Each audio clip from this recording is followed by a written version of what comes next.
Hey everyone, as part of your Findhorn event, I've been asked to share an astrological viewpoint on the importance of community. And we are really big time moving into an age of community in a bigger way than we've ever known in our lifetimes. And the reason for that, the sign that's linked to community, is Aquarius. It's linked to collaboration, community, grassroots up, ordinary people coming together to share their skills, to grow food, to support each other. And I've gone back in history, looked at the historical cycles of when Pluto moved into Aquarius previously, and it has a 248-year orbit, so it doesn't do that very often. In fact, the last time it was in Aquarius was 1777 to 1798. And a very big example of how this worked, because Pluto and Aquarius will always weaken top-down authority, the rich elite at the top telling the poor people at the bottom what to do. And during that period, of course, we had the storming of the Bastille on the 14th of July, 1789, and the peasants stormed the Bastille, took down the French monarchy. The monarch was beheaded soon after that, and France became a republic. And very soon after that, from this kind of opulence of the monarchy and the autocracy of the monarchy, there was a document called the Declaration of the Rights of Man that was published just a month after the storming of the Bastille. It was published by the Assemblée Nationale, that started to give ordinary people legal rights. And people came together and they started to set up small farms. They started artisan businesses. They started all kinds of work enterprises that actually began, for the very first time ever in history, a middle class. It was grassroots up. It was no longer just the rulers and the ruled. So this is the new era we're moving into now. And always there is a shift that doesn't come easily. We have to stand our ground in our sovereignty, but there's always a shift of the power to the people. And all over the world, this is happening. An example of this is the global movement of the Stand in the Park groups. They are literally all over the world, where on a Sunday morning at 10 a.m., people at various locations in parks and under trees, I'm in one myself, gather for free and just socialize. I was listening to a lady being interviewed the other day who was helping to create intentional communities, all over the world. This is happening everywhere. People who are friends are coming together to buy land, to grow food, or people are opening up their gardens. A very good friend I have locally who is doing that. So other friends can come in and grow vegetables and they can all swap and share. This is a movement of a localized intelligence network. It's a localized intelligence network for information sharing and also collaboration and community. So it's all going to be about getting to know your neighbors, getting to know your local farmers, your farmers markets, all that kind of thing. It's going to be local rather than global in such a big sense, because we may well have outages, internet outages, that kind of thing, and it won't be so easy via our payment options that we've had available to us in the past. We may, for periods of time, have to rely on local suppliers. So the more we can do that now to get in touch with our local neighbors, friends, farmers, etc., the more we can start to collaborate and share. This is the birth of a new collective, heart-based network and intelligence, which is going to create our future. This age of Aquarius is all about this. Absolutely, fundamentally, it is about this heart-centered birthing of community. So God bless. I hope you have a wonderful, wonderful event, and I'm sending all my love to everybody there.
Hi, I'm Marilyn Hamilton, and I'm the founder of Integral City Meshworks.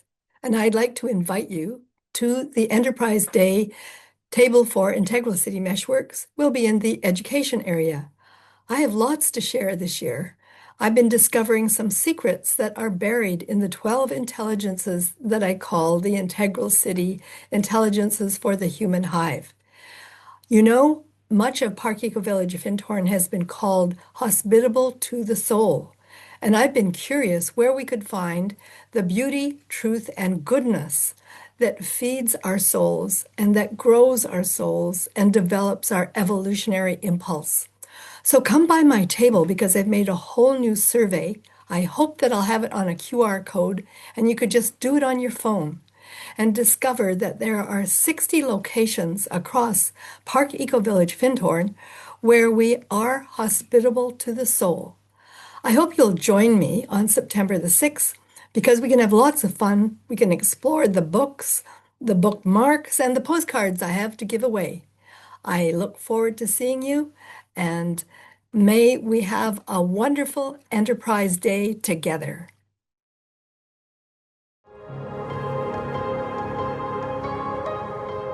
And like in a community like this, in an eco-village, even, people go, oh, no, we don't want to cause conflict, which is understandable because they're neighbours and you want to get along with them. And in families too, often, because we've got to see each other every day, it's really important to have that sense of belonging and connection and harmony. We want that.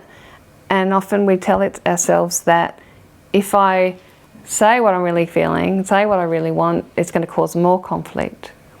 But actually my experience now through doing this nonviolent communication is that it actually dissolves because there's more honesty, there's more understanding, and so often when I'm in a conflict with someone, what they're needing is actually the same as what I'm needing.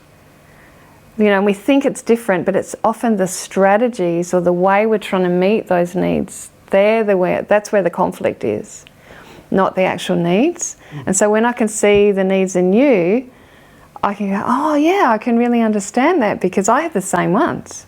So Marshall Rosenberg would say our needs are all universal.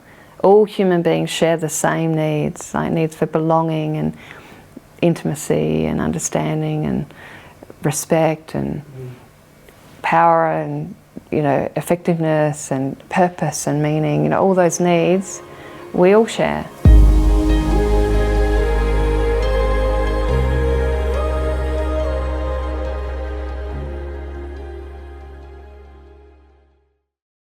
My name is Caroline Waldmann and I'm the face behind Beauty in Design. I've now been living in the community for about 6 years, and within that held different roles as well as worked for the international and the European Ecovillage network. And within those years, I really discovered, enhanced and fine-tuned my love and skill for beauty making and design, which I'm now bringing together within Beauty and Design, which is basically a service offered to you to create promotional materials in both print and also for digital design for social media.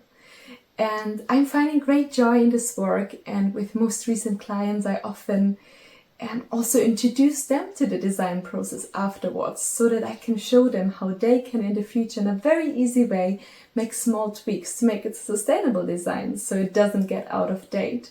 And also I had the great joy of sometimes doing a little photo shooting before going into the design process to get good pictures and make it really personal. So if you're interested in my work and if you want to find out more, you can check out my website on beautyanddesign.uk, and I also offer free consultation calls. So just ring me, get in touch, and we can find next steps from there.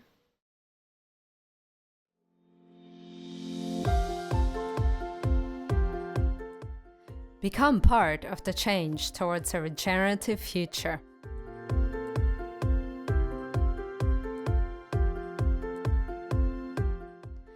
Our aim is to promote self-empowerment and educate our course participants about regeneration, so that people all over the world can redesign their communities.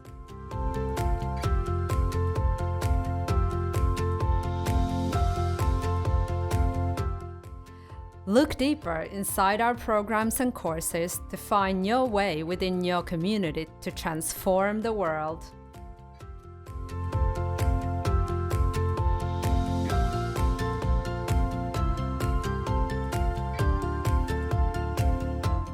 Sustainability is at the heart of all of our courses and projects.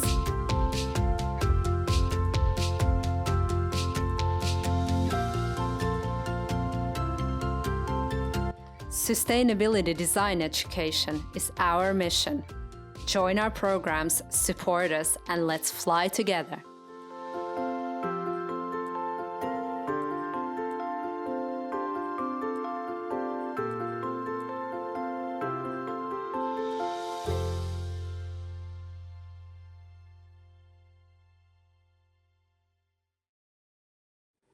Welcome to HealthWorks. We are a complementary alternative health centre committed to accessible treatments for the physical, emotional and mental health of our community.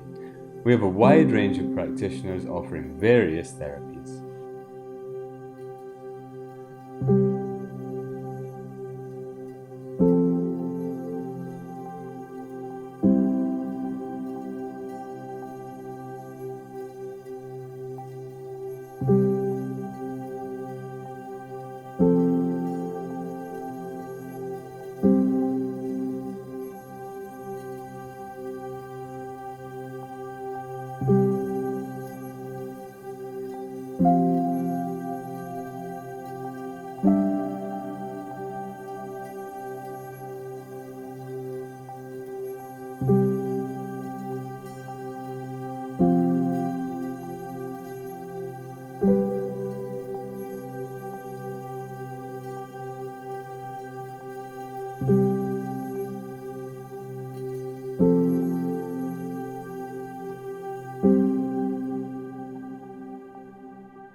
HealthWorks has been a successful charity for 30 years.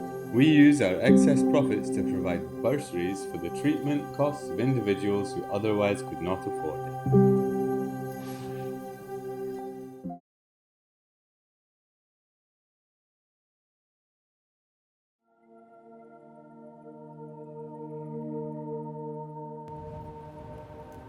Let us awaken to the gift of today and the splendid potential for creative service which it bears.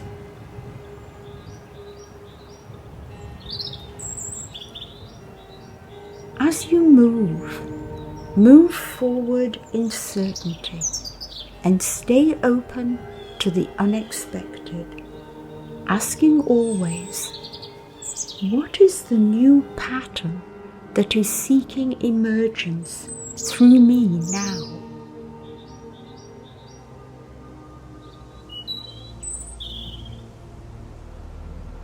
From within this peaceful clearing, this space of light and openness, may new patterns come to birth.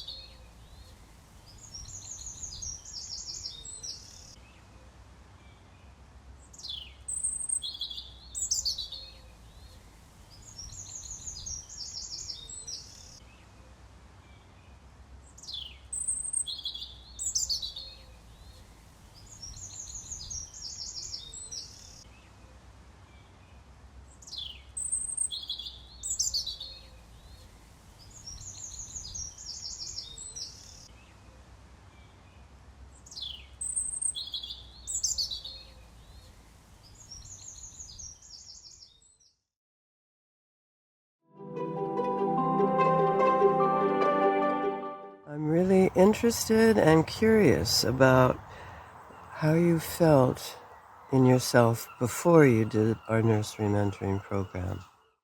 I didn't really know what I wanted to do in the future. I didn't really have very many ideas. Like, I didn't want going to school because, like, just didn't like all the long days and stuff.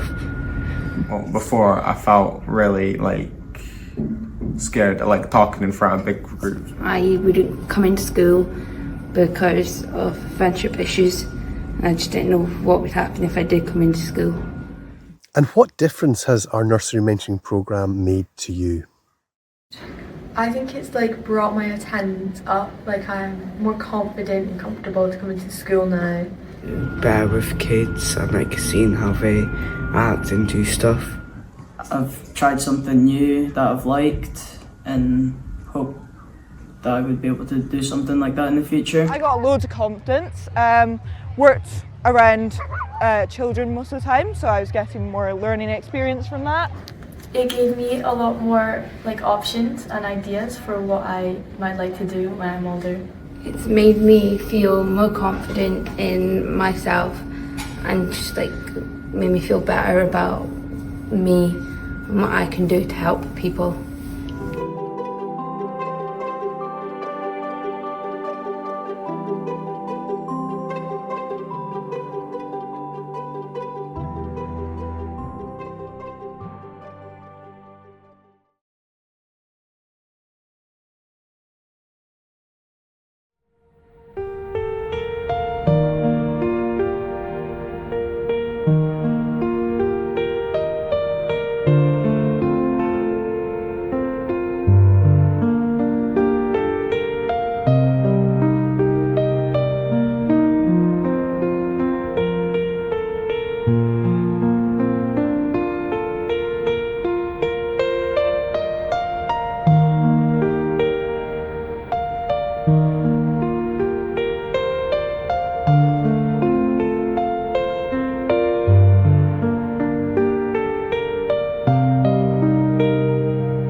Of the 7 directions is a path of reconnection. We use the art of expression to become aware of who we truly are. We are part of this.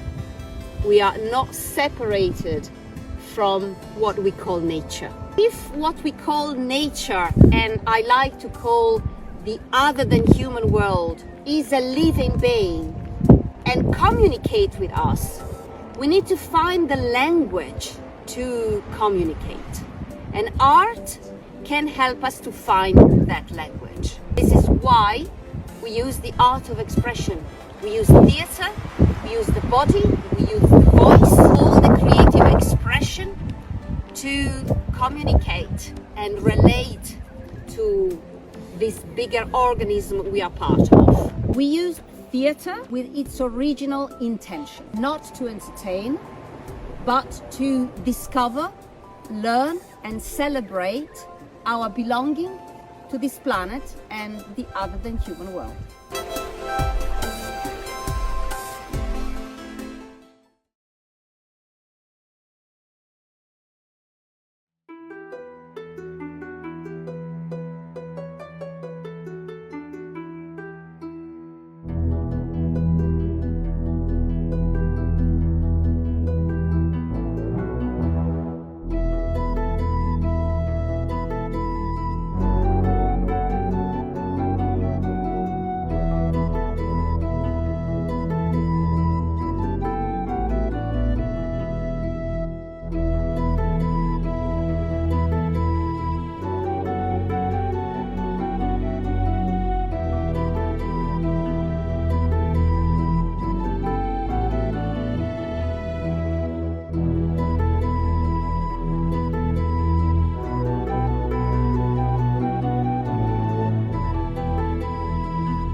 This light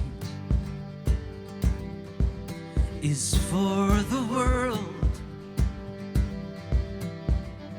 This light is for the world. Send out from this wooden frame a beacon made of holy flame, like a bridge across the morning sky, from Kendal to the hills of High. This light is for the world. This light is for the world. Send it out with sword of fire, with cymbal, drum and angel choir, music in the heart of it, proclaiming that the lamp is lit. This light is for the world. This light is for the world.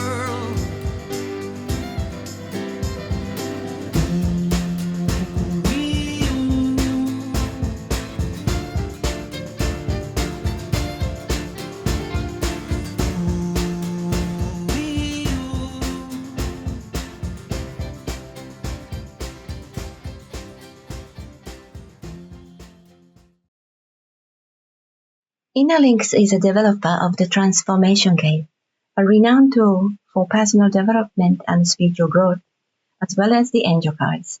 Since 1976, we have offered trainings and workshops using the game, both in Findhorn area and internationally, The game is available in a variety of versions. So this is a transformation game, and it's a board game that was developed at the Findhorn Foundation in Scotland in 1976, and that was the original version.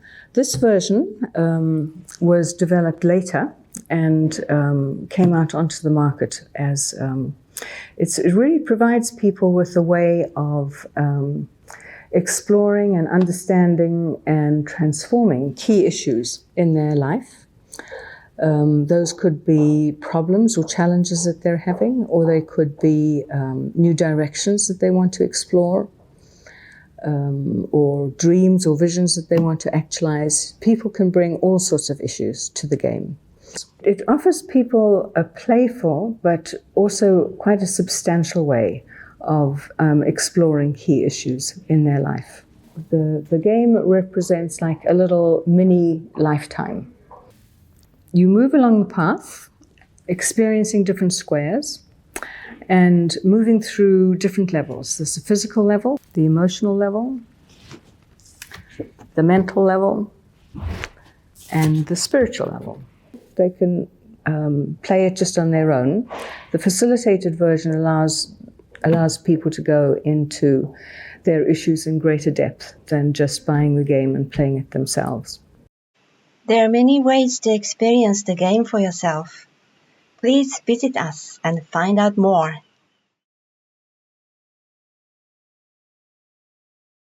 Scottish Communities Climate Action Network, or SCAN as we're also known, aims to support community-led action in Scotland to address the climate and nature emergency and work for a just, thriving and resilient Scotland.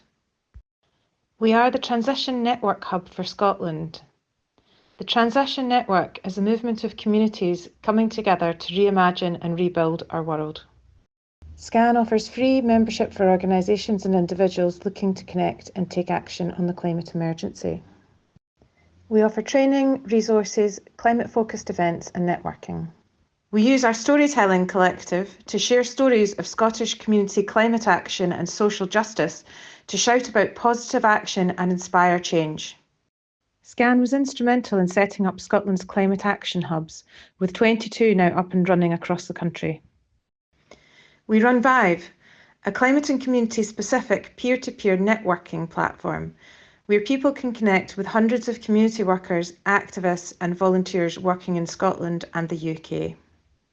We also work on climate adaptation and are aware of the urgent need to help communities prepare for climate impacts. SCAN supports communities and grassroots organisations working on the climate and nature emergency.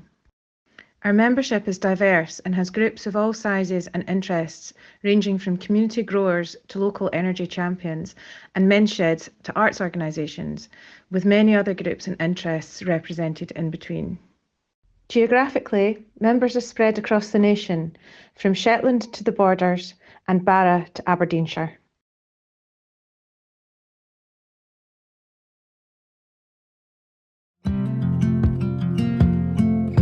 Over half of the world's cities are built around major water features, estuaries, confluences of rivers. Today, these cities are exploding. More than half the world's population is living in the cities. Most of them are on these water features. How can we expect people to make good choices about environmental policy and protect and preserve our precious environment when we're so far removed from those natural processes which really make all life on Earth possible? What we're trying to do with our work at Biomatrix is create an opportunity for people to reconnect with the natural world right in the places where they live.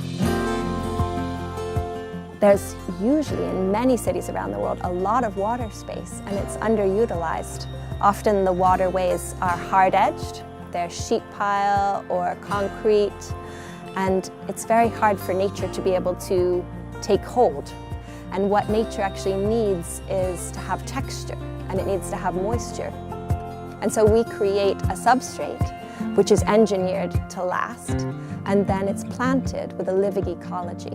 And this provides both a matrix of roots underneath for microorganisms and biofilm communities to be able to flourish and to help to improve the quality of the water. and then above, the plants grow up and they're beautiful.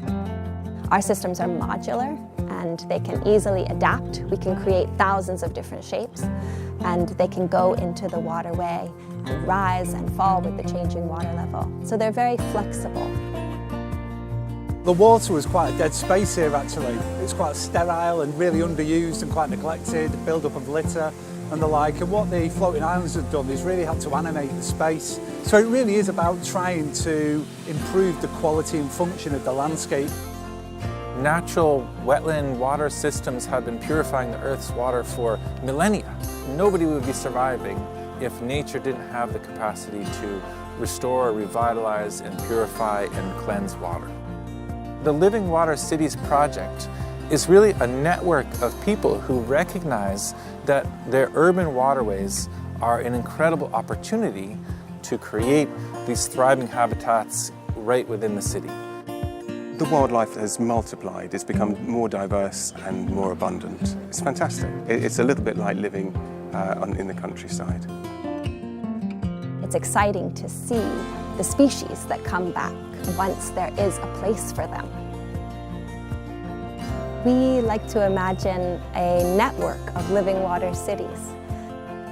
It's a massive thing for well-being to have that connection with nature. People are becoming a lot more aware about those kind of principles and visit areas where they will get more of a holistic, more sustainable lifestyle really. It's impossible to underestimate the value that being around green, living environments brings to our lives. Nature is there and it's just waiting for us to give it a toehold so that it can thrive.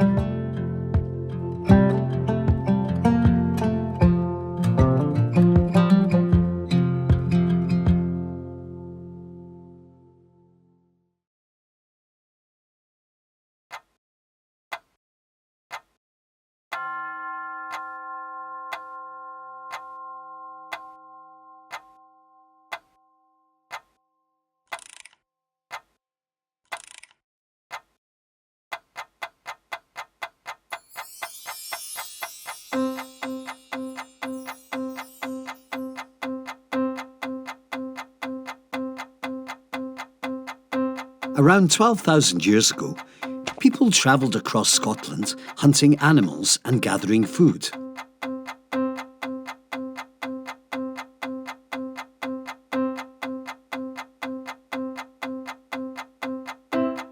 Around 6,000 years ago, Scotland's first farmers built houses from stone and wood.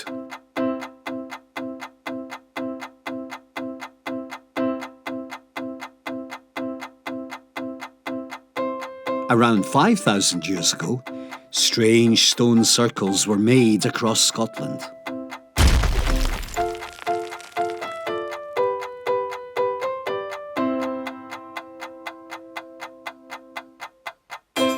Around 3,000 years ago, people started building houses in forests. They made tools and weapons from iron.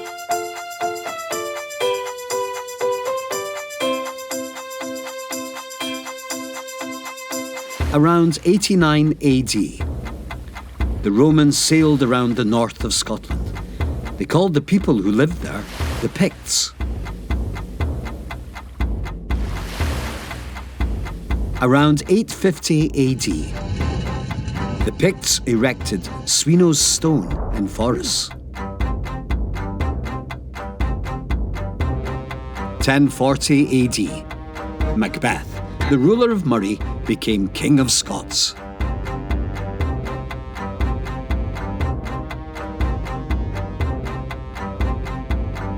(1150 AD).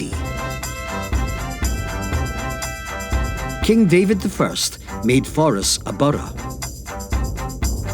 A royal castle was built, as well as new streets and houses.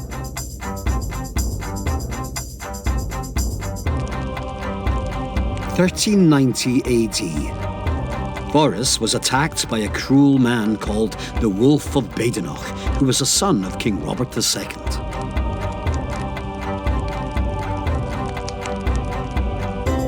1496 AD. The rules and laws of the town were written in a new royal charter. This was given to forests by King James IV. 1746 AD. Soldiers marched through forests on the way to the Battle of Culloden. 1812 AD. Nelson's Tower was opened. It took 6 years to build. 1839 AD. A new toll booth was constructed. It was used by the council to run the town.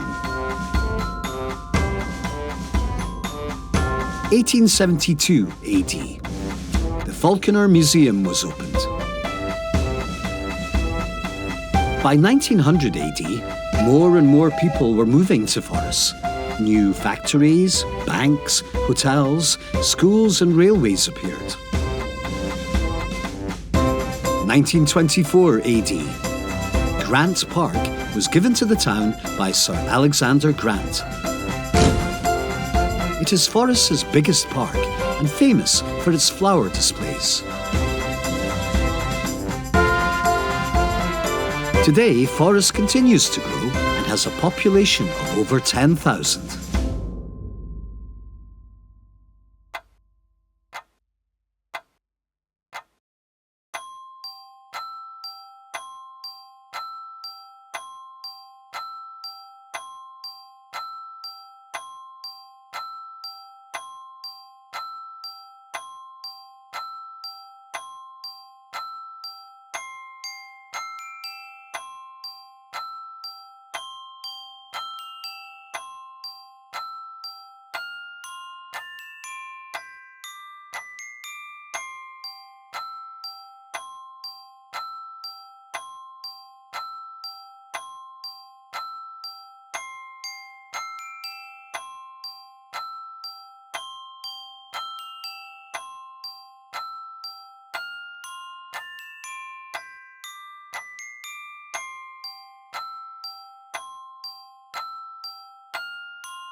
Bye-bye.